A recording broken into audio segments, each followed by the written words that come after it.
என்னவா இருந்துச்சு உங்களுக்கு ட்ரீட்மெண்ட்? எனக்கு முழங்கால் வலி. அதுவே நடக்கும். முழங்கால் வலி, முழங்கால் வலி.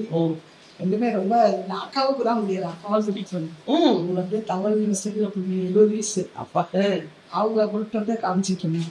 அக்காவுக்கு வேண்டிய ட்ரீட்மெண்ட். அப்புறம் அவங்களுக்கு பார்த்தோன்னா சரி நானும் பார்த்துட்டு. அதுதான் இந்த நம்ம பண்ற பெரிய தப்பு என்னன்னா, நாம பாத்துக்கிறதே இல்லை.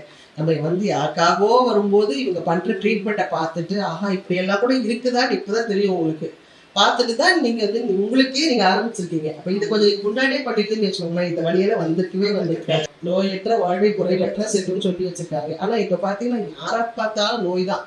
அது முடியல, இதை முடியல, நின்னா குத்தம், உட்காந்தா குத்தம்ன்ற மாதிரி ஆயிடுச்சுப்பா. சரி நீங்க என்ன பண்றீங்க? 4 இல்ல 40 பேருக்கு சொன்னாலே எனக்கு ரொம்ப சந்தோஷமா இருக்கும். இனிமே நானும் சொல்ல ஆரம்பிச்சிருக்கேன். ஏன்னா நாங்கெல்லாம் வந்து இந்த ஆயுர்வேதை பத்தி எங்களுக்கு தெரியும். இன்னைக்கு வந்து நான் கொஞ்சம் வெயிட்டா இருந்தாலும் எனக்கு நிறைய ஸ்டீராய்ட்ஸ் போட்டு தான் நான் கொண்டாடினேன். பட் அதையும் மீறி நான் வந்து இப்போ ஓடுறேன், இத்தனை கோயிலுக்கு ஓடி போய் நான் எல்லாமே பண்றேன்னா அதுக்கு முதல் காரணம் ஆயுர்வேதம் தான்.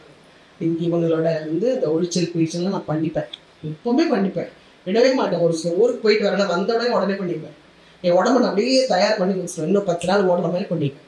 இந்த மாதிரி இன்னும் நீங்கள் நிறைய பேர் நல்ல விஷயங்கள் பண்ணணும்.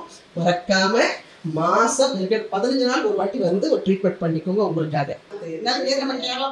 நம்ம மாவட்டத்தில் நம்ம பக்கத்துலேயே தேங்க்யூ தருமா.